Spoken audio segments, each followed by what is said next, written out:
기독교 역사에서 존경받는 목회자이자 신학자입니다.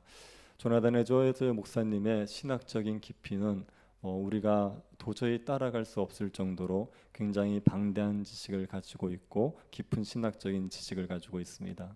그리고 조나단 에드워즈 목사님은 깊은 영성을 가진 목회자이기도 했습니다. 미국에서 있었던 대부흥 운동을 일으켰던 사람이 조나단 에드워즈 목사입니다. 그래서 신학적인 지식만 가진 신학자가 아니라 영성을 겸비한 목회자였습니다. 이 조나단 에드워즈 목사님은 18세에 회심을 하게 됩니다. 하나님의 영광을 보고 예수 그리스도를 인격적으로 만나는 회심이 18살 때 일어났습니다.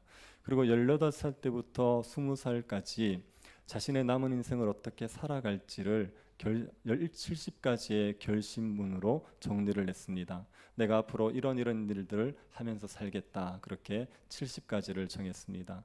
첫 번째 결심이 이런 겁니다. 나의 전생애 동안 하나님의 영광과 나 자신의 행복과 유익과 기쁨에 최상의 도움이 되는 것은 무엇이든 하자. 지금 당장이든지 아니면 지금부터 수많은 세월이 지나가든지 간에 시간은 전혀 고려하지 말자. 내가 해야 할 의무와 인류 전체의 행복과 유익에 최상의 도움이 되는 것이면 무엇이든지 하자. 내가 부딪히게 될 어려움이 무엇이든지 간에 또한 그 어려움이 아무리 많고 아무리 크다 할지라도 그렇게 하자. 하나님의 영광을 위해서 나 자신의 행복과 유익을 위해서 필요한 일이면 무엇이든지 하자.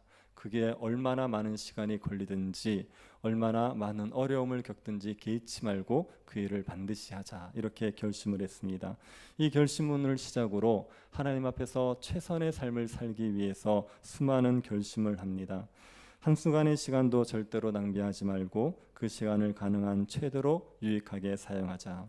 만일 내 생애의 최후 순간이라고 가정했을 때 하기가 꺼려지는 일이라면 절대로 하지 말자.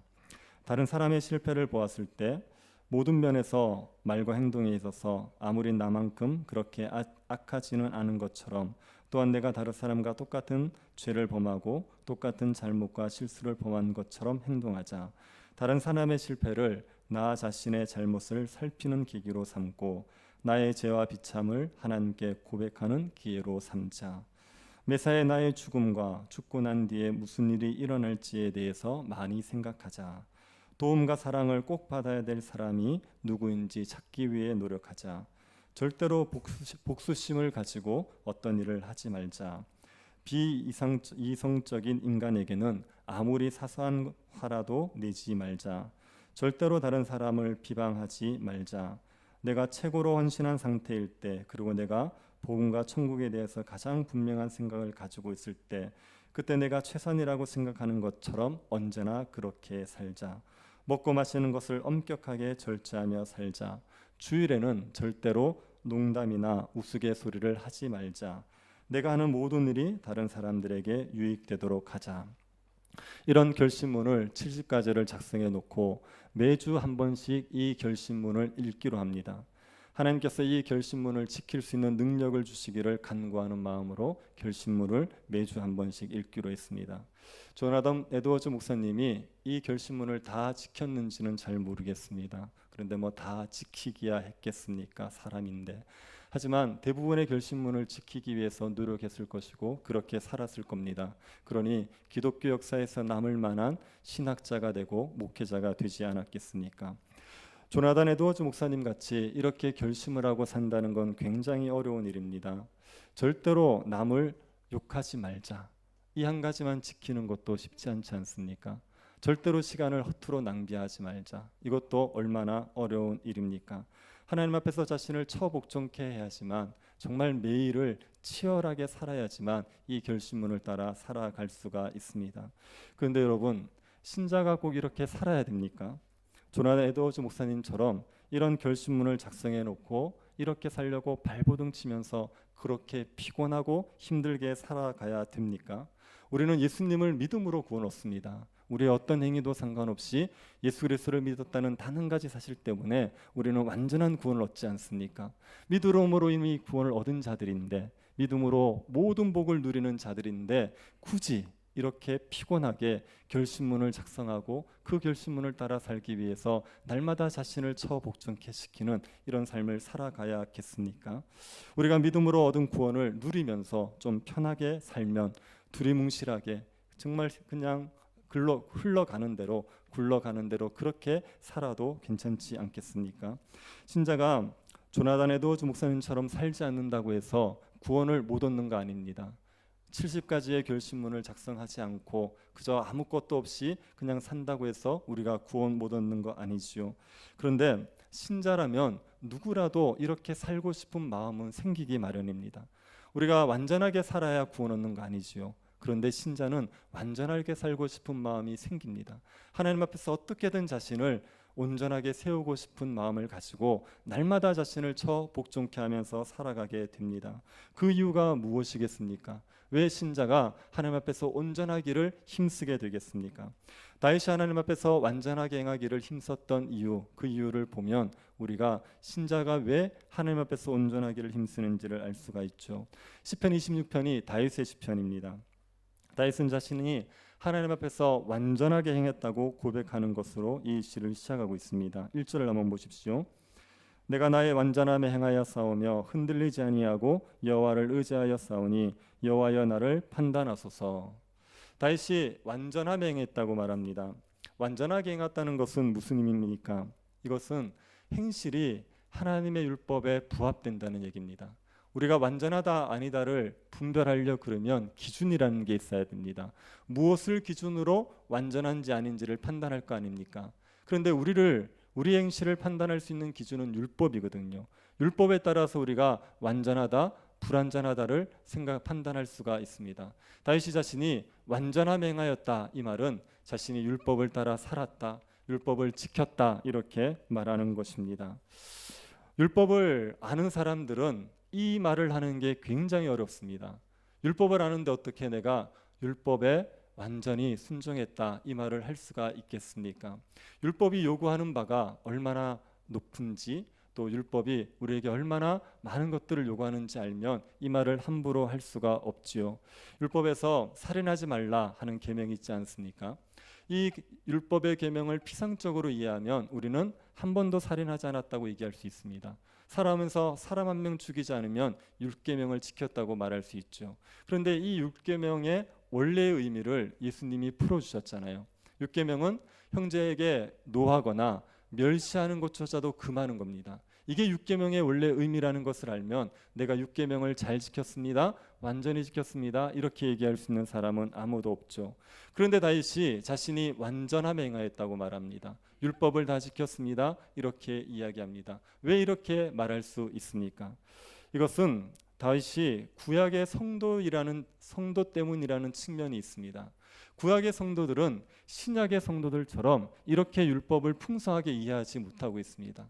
율법이 계시된 바를 예수 그리스도가 오셔서 우리에게 풍성히 가르쳐 주기 전까지 그 원래의 의미를 사람들이 잘 이해하지 못하죠. 그러니 율법에 대해서 피상적인 이해를 했기 때문에 자신이 완전함에 행하였다, 이렇게 말했을 수 있습니다.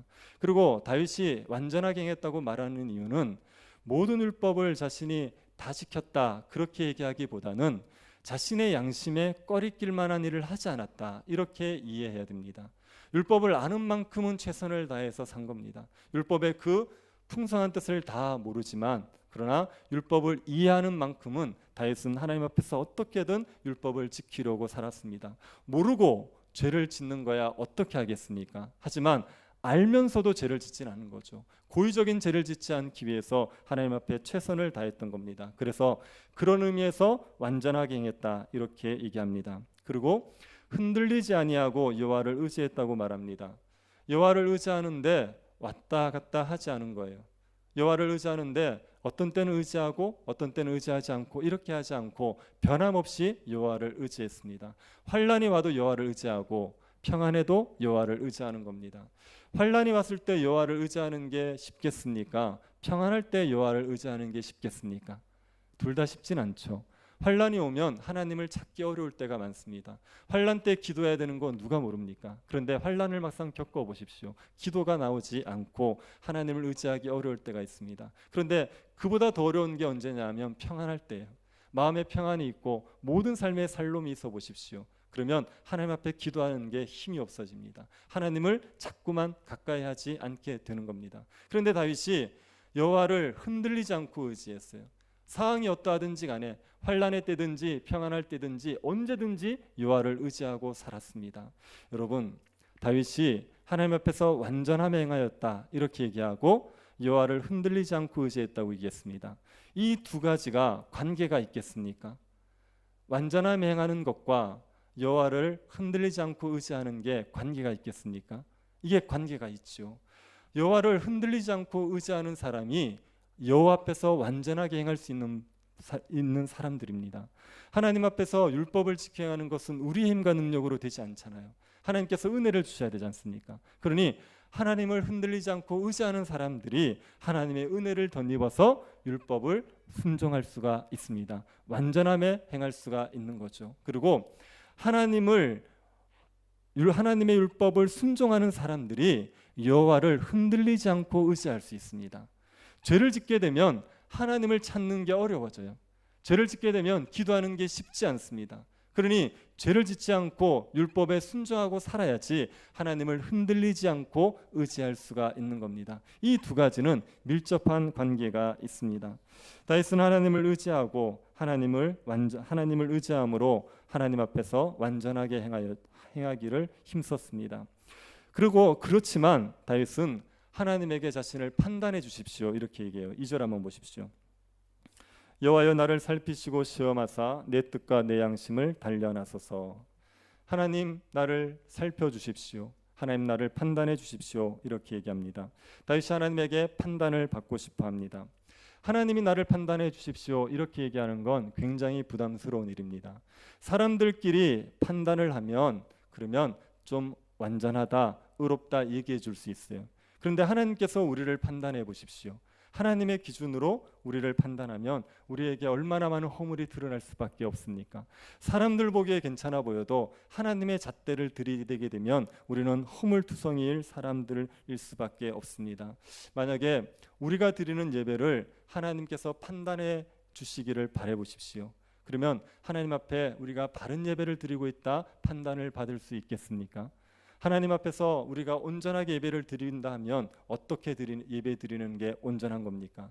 하나님 앞에 미리 은혜를 구하고 하나님 앞에 정말 마음을 다해 찬양하고 기도에 집중하고 말씀을 듣고 그 모든 과정들이 하나님 앞에 온전해야 되지 않습니까? 그런데 하나님이 우리의 예배를 판단하면 얼마나 허물투성이겠습니까? 우리의 경건 생활을 하나님이 판단하신다. 괜찮을 것 같습니까? 얼마나 하나님 앞에서 불경건하다는 인정을 받겠습니까? 우리의 가정생활, 우리의 직장생활 하나님이 하나씩 판단하면 우리는 허물투성이일 수밖에 없죠. 하나님 우리를 판단해달라고 얘기하는 건 굉장히 부담스러운 일입니다. 하나님 우리를 판단하시면 칭찬보다는 책망을 많이 받을 수밖에 없습니다. 여러분이 식당을 하는데 백종원이 와서 여러분의 요리를 판단해요. 그럼 굉장히 부담스럽지 않겠습니까? 하나님 우리의 삶을 판단하면 굉장히 부담스러운 겁니다. 그런데 다윗이 하나님 앞에 나를 판단해 달라고 말합니다. 왜 이렇게 얘기합니까? 이거는 다윗이 하나님 앞에 온전하고 싶은 그 소원 때문에 그렇습니다. 하나님 앞에서 판단을 받아서 자기의 허물들을 깨닫고 하나님 앞에 어떻게든 온전해지고 싶은 마음 때문에 하나님 앞에서 자신을 판단해 달라고 이야기하는 겁니다. 하나님이 자신의 뜻과 양심을 단련하소서 이렇게 얘기하죠. 뜻과 양심을 단련해 달라는 말이 무슨 말이냐면 하나님께서 나를 정금 같은 사람으로 연단해 주십시오 이런 의미입니다. 하나님 내 마음과 뜻을 살피셔서 나를 정말 정금 같은 사람으로 만들어 주십시오 그렇게 간구하는 겁니다. 하나님이 나의 허물들을 낱낱이 드러내어 주시고 나를 깨우쳐 주시고 내가 정금 같은 사람이 되도록 하나님 나를 빚어 주십시오 그렇게 간구하는 거예요. 다윗은 하나님 앞에서 온전한 자가 되고 싶은 간절한 소원을 가지고 있습니다. 그래서 하나님의 기준에서 자신이 판단을 받고 싶고 하나님의 기준에서 온전하다 평가를 받고 싶어서 하나님 앞에 자기를 판단해 달라고 말하는 겁니다. 올림픽에 나가는 선수들이 금메달의 목표가 아닙니까? 올림픽에서 금메달을 따는 선수들의 공통점들이 있습니다. 모든 금메달리스트를 보면 메달에 대한 간절한 소원이 있어요. 내가 이 금메달을 따고 싶다는 간절한 열망을 가진 사람들이 금메달을 따게 됩니다. 금메달을 따고 싶은 선수들은 자기의 실력이 99%인 것으로 만족하지 않습니다. 100%가 될 때까지 끊임없이 훈련하게 되지요. 우리가 볼 때 체조라든지 다이빙 이런 것들을 보면 정말 짧은 순간에 끝나지 않습니까? 그런데 그 짧은 시간에 잡는 자세가 완전하지 않으면 그러면 금메달을 딸 수가 없죠. 그러면 끊임없이 자신이 100% 완전하기 위해서 애쓰게 됩니다. 그런 선수들이 어떤 코치를 찾아가겠습니까? 적당히 봐주는 코치를 찾아가겠습니까? 아니면 최고의 코치를 찾아가겠습니까? 최고의 코치를 찾아가서 자기의 허물들을 지적해달라 그러고 자기를 바로잡아달라고 얘기하게 되는 거죠. 하나님 앞에서 온전하고 싶은 다윗의 심정이 그런 겁니다. 하나님께서 그 판단의 기준으로 저를 감찰하여 주셔서 제 허물들을 드러내어 주시고 저를 연단하셔서 온전하게 만들어 주십시오. 그런 마음을 가지고 있는 겁니다. 그래서 하나님 저를 살펴주십시오. 저를 판단해 주십시오. 그렇게 간구했습니다. 그리고 다윗은 자신 하나님 앞에서 온전하기 위해서 하는 일이 있습니다. 3절 한번 보시기 바랍니다. 주의 인자하심이 내 목전에 있나이다. 내가 주의 진리 중에 행하며. 다윗이 하나님 앞에서 완전하기 위해서 적극적으로 행하는 일이 3절입니다. 다윗이 무엇을 행하고 있습니까? 주의 진리 중에 행하고 있죠. 주의 말씀에 따라 살아가고 있는 겁니다. 말씀을 따라 살아간다는 것은 구체적으로 얘기하면 하나님을 사랑하는 겁니다. 이웃을 내 몸처럼 사랑하는 겁니다. 율법을 지켜 행하는 것이 진리를 따라 행하는 거죠. 다윗은 하나님 앞에서 완전하고 싶어서 율법을 따라 행하고 있습니다. 하나님만을 섬기려고 하고 있고 이웃을 내 몸처럼 사랑하려고 애쓰고 있는 겁니다. 그런데 진리를 행할 수 있는 이유를 이렇게 얘기했습니다. 주의 인자하심이 내 목전에 있다. 내 눈앞에 주의 인자하심이 있다는 겁니다. 그것 때문에 내가 주의 진리를 따라 행할 수 있다고 얘기하고 있죠. 하나님의 인자하심이라는 이야기는 하나님이 나를 아무런 조건 없이 값없이 사랑해 주신다는 이야기입니다. 내가 하나님 백성이라는 그 한 가지 이유 때문에 하나님 나를 사랑해 주신다는 것이 하나님의 인자하심입니다. 그 인자하심을 아는 게 우리가 진리를 행할 수 있는 능력이 됩니다. 하나님의 인자하심을 아는 자들이 진리를 따라 행할 수가 있는 거죠. 우리가 하나님을 사랑을 하는 것은 우리의 힘으로 되지 않습니다. 하나님의 사랑을 깨달아 알아야지만 우리가 하나님을 사랑할 수 있게 되는 겁니다. 그래서 다윗이 주의 인자하심을 날마다 바라보면서 거기에서 힘을 얻어서 주의 진리를 행하면서 살아가는 겁니다. 이게 다윗이 온전하기 위해서 하나님 앞에서 적극적으로 행하고 있는 일입니다. 그리고 다윗이 하나님 앞에서 온전하기 위해서 소극적으로 행하는 일이 있습니다. 4절 한번 보십시오. 허망한 사람과 같이 앉지 아니하여 싸우니 간사한 자와 동행하지도 아니하리이다. 다윗이 허망한 사람과 같이 앉지 않습니다. 허망한 사람이라는 것은 허망한 데 뜻을 두고 살아가는 사람입니다. 이 땅에서 우리의 호흡이 그쳐지는 날 다 사라질 것, 그것에 소망을 두고 살아가면 그 사람들이 허망한 사람입니다. 돈에 소망을 두면 그 사람이 허망한 사람입니다.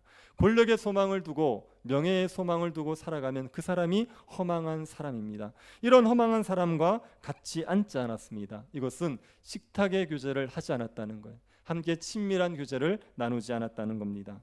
간사한 자와 동행하지도 않았죠. 간사한 자는 겉과 속이 다른 사람들입니다. 외식하는 사람들입니다. 겉으로는 경건한 척하지만 불경건하게 살아가는 사람입니다. 겉으로는 사랑하는 척하지만 속으로는 미워하는 사람입니다. 이런 간사한 자와 동행하지도 않았습니다. 허망한 사람, 간사한 자는 하나님 앞에서 완전한 자가 아닙니다. 하나님이 악하다고 판단하는 자입니다. 다윗이 이런 자와 함께 하지 않았습니다. 같이 교제하지 않고 같이 동행하지 않았습니다. 왜 허망한 자와 간사한 자와 같이 교제하지 않고 동행하지 않습니까? 이런 사람들을 가까이 하고서는 하나님 앞에서 완전할 수가 없습니다. 내 주위에 허망한 자들이 가득합니다. 내 주위에 간사한 자들이 가득합니다. 그런데 어떻게 내가 하나님 앞에서 완전하게 살아갈 수가 있겠습니까? 가까운 사람이 부동산에 빠져 있어요. 그래서 매일 부동산 얘기를 합니다. 매일 어떻게 하면 돈을 벌 수 있는지 이야기를 합니다. 그 이야기를 맨날 옆에서 듣는데, 그런데 하늘에 보물을 쌓는 일들을 하면서 살아갈 수가 있겠습니까? 온갖 불경건한 삶들을 사는 사람을 옆에 두고 하나님 앞에서 정결한 삶을 살아가는 게 쉽겠습니까? 하나님 앞에서 완전한 길을 행하는 사람은 허망한 자들, 간사한 자들을 멀리하기 마련이에요. 그런 자들과 가까이 하면서 그런 죄의 유혹에 넘어가는 그런 빌미를 주지 않게 되는 겁니다. 불을 품고 있으면서 불에 대지 않으려고 하는 것은 어리석은 거죠. 불을 멀리하는 게 지혜로운 겁니다. 불경한 자들을 가까이 하면서 죄를 짓지 않으려고 하기보다는 불경한 자를 멀리하는 것이 지혜로운 겁니다. 그런데 이게 쉽지 않습니다. 이게 굉장히 어렵습니다. 왜냐하면 불경건한 자들이 다수입니다. 경건한 자들은 소수이고 대다수의 사람들이 불경건합니다. 그래서 그 다수의 불경건한 사람들을 멀리하고 살아간다는 것은 우리가 세상 가운데서 소외되어지고 세상에서 아웃사이드처럼 살아갈 위험이 있기 때문에 이것이 굉장히 어려운 일입니다. 회사에 불경건한 자들이 다수인데 그들과 어울리지 않으면 우리가 어떻게 회사에서 중심적인 사람이 될 수가 있겠습니까? 다윗은 그런 상황이지만 이 불경건한 자들을 멀리하게 됩니다. 5절 한번 보십시오. 내가 행악자의 집회를 미워하오니 악한 자와 같이 앉지 아니하리다. 다윗은 행악자의 집회를 미워하죠. 행악자들이 집단을 이루고 있습니다. 그들의 모임에 어울리기를 싫어합니다. 그들의 모임에서 벗어나면 손해를 볼 수 있지만 사회에서 소외될 수 있지만 그러나 하나님 앞에서 완전하기 위해서 그 사람들을 멀리하고 있는 겁니다. 다윗은 하나님 앞에서 완전하기를 힘씁니다. 하나님 앞에서 어떻게든 온전하기 위해서 모든 노력을 기울이고 있습니다. 하나님 앞에서 완전하게 행하고 있는 다윗이 누리는 유익이 6절과 7절입니다. 6절 7절 한번 보십시오. 여호와여 내가 무죄함으로 손을 씻고 주의 제단에 두루 다니며 감사의 소리를 들려주고 주의 기이한 모든 일을 말하리이다. 다윗이 하나님 앞에 자신이 무죄하다 이런 확신을 가지고 있죠. 이것은 다윗이 실제로 아무런 죄가 없다는 의미가 아니라 다윗이 양심의 꺼리 끼는 죄를 짓지 않았다는 거예요. 하나님 앞에서 양심의 꺼리를 낄 만한 죄가 없습니다. 다윗은. 그랬더니 다윗이 뭐라를 하냐면은 주의 제단으로 두루 다니는 겁니다. 주의 제단에 두루 다닌다 이 말은 주님의 번제단 주위를 다닌다는 얘기예요. 그것은 성전에서 주님의 제단 주위에서 뛰논다 이런 의미입니다. 그리고 감사의 소리를 들려주죠. 하나님 앞에 감사의 찬양을 하는 겁니다. 주의 기이한 모든 일을 말합니다. 하나님이 행하신 일을 사람들에게 선포하는 겁니다. 지금 다윗이 성전 안에서 하나님을 기쁘게 예배하고 있는 거예요. 하나님을 즐겁게 예배하고 있는 겁니다. 하나님 앞에서 무죄함, 하나님 앞에서 완전함을 가지니까 다윗은 하나님의 성전에 꺼림없김 없이 나갈 수 있습니다. 하나님을 예배하는데 꺼리낄 것이 없어요. 하나님 앞에 마음껏 나가서 예배하고 하나님을 찬양하고 하나님의 귀한 일을 선포할 수가 있는 겁니다. 다윗은 하나님 앞에 무죄하다는 확신 때문에 하나님과 친밀하게 교제할 수 있습니다. 성도에게 하나님을 마음껏 예배할 수 있는 것보다 더 기쁜 일이 어디 있겠습니까? 이게 성도들에게 가장 큰 기쁨이고 즐거움입니다. 하나님을 예배하는 성도들 그리고 하나님을 예배하는 성도들과 교제하는 기쁨이 성도가 누릴 수 있는 최고의 기쁨입니다. 하나님의 성전에서 누리는 이 기쁨이 참된 기쁨이고 이것이 어떤 것보다 우리에게 큰 기쁨을 주는 겁니다. 저는 아이들 가르칠 때 수련회를 많이 갔습니다. 그런데 수련회 가는 게 저한테는 되게 기뻤습니다. 수련회 가서 3박 4일 동안 예배하고 아이들과 교제하고 그렇게 지내면 너무너무 즐거웠어요. 어떨 때는 이게 정말 잠이 안 올 정도로도 좋은 적이 여러 차례 있었습니다. 성도에게 이것보다 좋은 게 없어요. 예배하는 기쁨, 하나님을 찬양하는 기쁨보다 좋은 게 없습니다. 그런데 이 즐거움을 누리는 사람들은 하나님 앞에서 완전하게 행하기를 애쓰는 사람들입니다. 죄가 있는 사람들이 이런 기쁨을 누릴 수가 없어요. 죄가 있으면 하나님께서 우리의 예배를 안 받으십니까? 우리를 멀리 하십니까? 꼭 그렇지 않거든요. 그런데 죄가 있는 사람들에게는 하나님 앞에 마음껏 나아갈 수 있는 담력이 사라지게 됩니다. 죄 때문에 하나님이 나를 싫어하신다는 생각을 할 수밖에 없어요. 죄를 지어도 하나님께서 우리를 여전히 사랑하시지만 우리에게 죄가 있으면 우리의 마음에서 하나님의 사랑을 확신하지를 못하게 되어 있습니다. 그래서 하나님을 즐겁게 예배하는 게 안 됩니다. 마음껏 주님을 예배하고 성도들과 함께 교제하는 기쁨을 충만하게 누릴 수가 없습니다. 그런데 신실하게 살아가면, 죄를 짓지 않고 하나님 앞에 무죄하기 위해서 신실하게 살아가는 사람들에게는 어느 때든지 하나님을 예배하는 즐거움이 있고 성도들과 함께 기쁨으로 교제할 수 있는 기쁨들이 있습니다. 신실하게 살아가는 성도들을 한번 보십시오. 교회에서 얼마나 행복하게 지낸지를 한번 보십시오. 교회에서 예배하고 성도들과 교제하고 교회를 섬기면서 정말 재미있게 지냅니다. 나이가 들면 할 일이 없어서 만날 사람이 없는 경우들도 있지 않습니까? 그런데 교회를 다니시는 분들은 항상 바빠요. 예배 참여하는 것만으로도 얼마나 바쁜지 모릅니다. 그런데 성경도 읽어야지요, 기도도 해야 되죠, 교회 일도 해야 되죠, 만나자는 성도가 있으니까 만나야 되죠. 그래서 한가할 틈이 없습니다. 나이가 들었다고 해서 할 일 없이 보내는 게 아니라 정말 재미있게 지냅니다. 하나님 앞에서 완전하게 행하기를 힘쓸 때 이런 유익을 누릴 수 있어요. 하나님의 성전에서 기쁨을 누리면서 살아갈 수가 있습니다. 이 기쁨은 우리가 환난을 당하여도 빼앗기지 않는 기쁨입니다. 시편 26편은 다윗이 언제 지었는지를 우리가 정확하게 알 수 없습니다. 그런데 대다수의 학자들은 다윗이 죄 없이 고난을 당할 때 이 시편을 지었을 것이라고 추측합니다. 9절에서 11절을 한번 보십시오. 내 영혼을 죄인과 함께 내 생명을 살인자와 함께 거두지 마소서. 그들의 손에 사악함이 있고 그들의 오른손에 뇌물이 가득하오나 나는 나의 완전함에 행하오리니 나를 속량하시고 내게 은혜를 베푸소서. 다윗은 하나님에게 자신이 죄인처럼 살인자처럼 죽지 않게 해달라고 간구합니다. 죄인과 살인자의 손에는 사악함이 있습니다. 그들은 뇌물을 써서 무고한 자를 벌받게 하는 자들입니다. 사악한 자들입니다. 이런 자들과 함께 취급을 당하지 않게 해달라는 겁니다. 다윗이 사악한 자들과 함께 벌을 받지 않도록 하나님께서 자신을 속량해 달라고 말하고 있죠. 이 구절을 보면 다윗이 지금 죄 없이 고난을 당하고 있는 상황이라고 추측할 수 있습니다. 이런 상황인데 다윗은 성전에서 하나님으로 인하여서 기쁨을 누리고 있는 겁니다. 고난을 당하는 상황이지만 기쁨을 빼앗기지 않고 있습니다. 12절 한번 보십시오. 내 발이 평탄한 데에 섰사오니 무리 가운데서 여호와를 송축하리이다. 다윗의 발이 평탄한 데 서 있습니다. 다윗은 고난을 겪고 있지만 실족하지 않고 있는 겁니다. 하나님을 반석으로 삼아 견고하게 서 있습니다. 그리고 하나님을 송축하지요. 다윗은 고난 가운데 하나님으로 인한 기쁨을 견고하게 누리면서 서 있는 겁니다. 하나님 앞에서 완전하기를 힘쓰는 사람이 누리는 유익이 이것입니다. 고난 가운데서도 기쁨을 잃어버리지 않고 하나님을 찬양할 수 있는 것이 하나님 앞에 완전하게 행하는 자들이 누리는 유익입니다.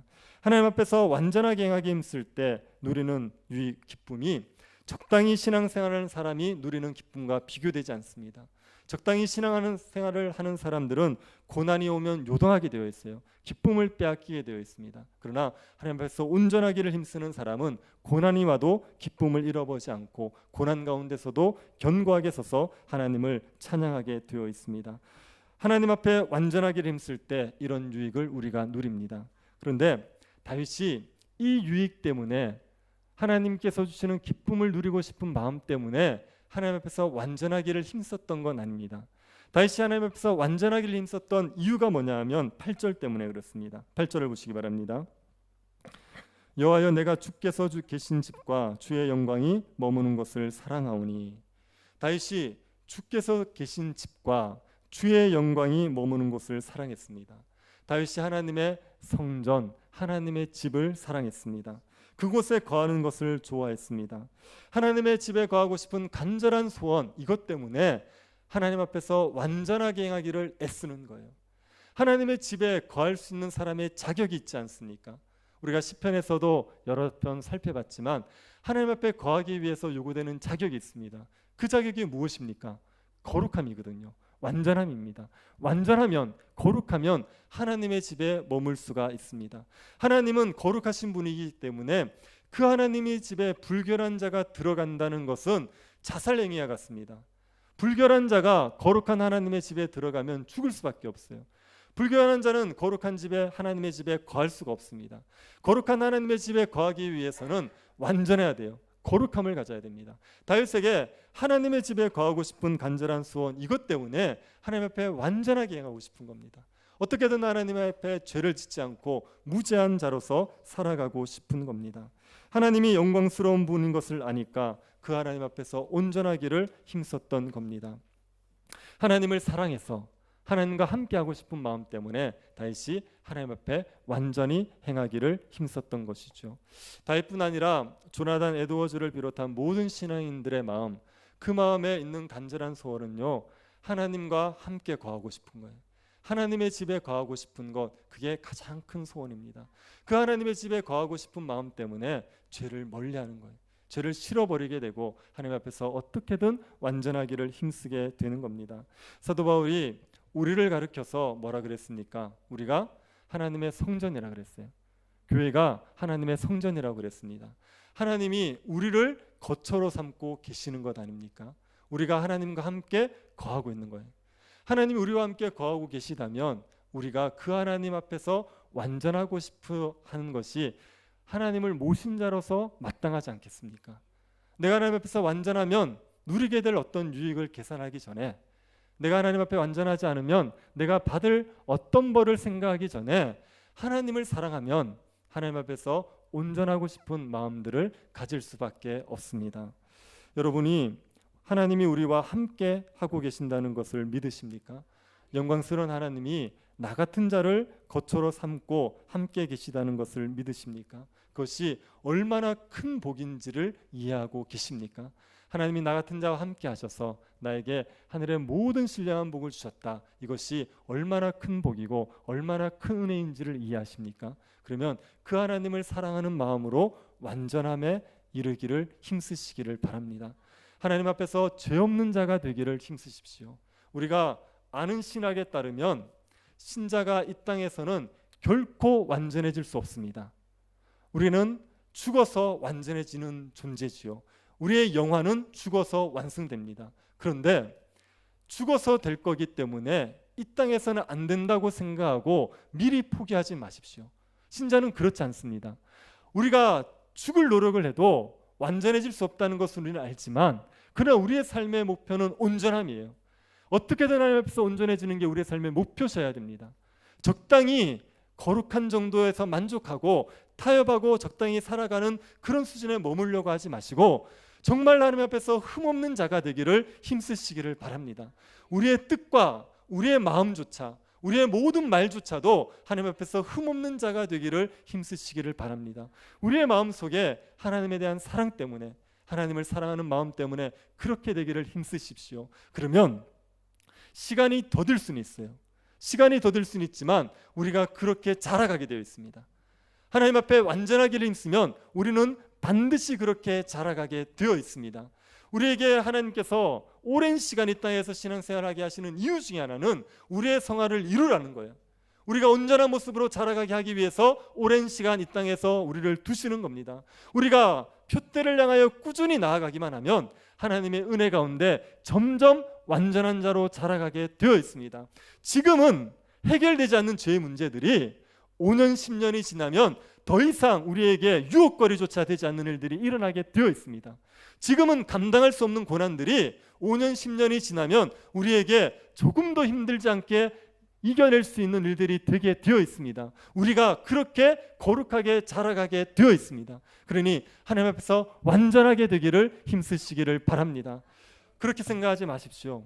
하나님의 은혜 한번 세게 받아서 그래서 내가 완전해져야지, 하나님께서 주시는 은혜를 한번 크게 경험해서, 놀라운 은혜를 한번 경험해서 내가 하나님 앞에 온전한 자로 바뀌어지기를 그렇게 기대하지 마십시오. 그렇게 되지 않습니다.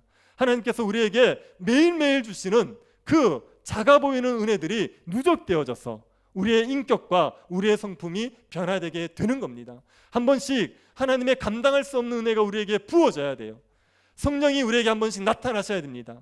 우리가 회심할 때 누렸던 성령의 충만함 같은 그런 충만함이 우리의 삶에 한 번씩 있어야 됩니다. 그러나 그런 것들로 우리가 순식간에 완전한 자로 바뀌어지지는 않습니다.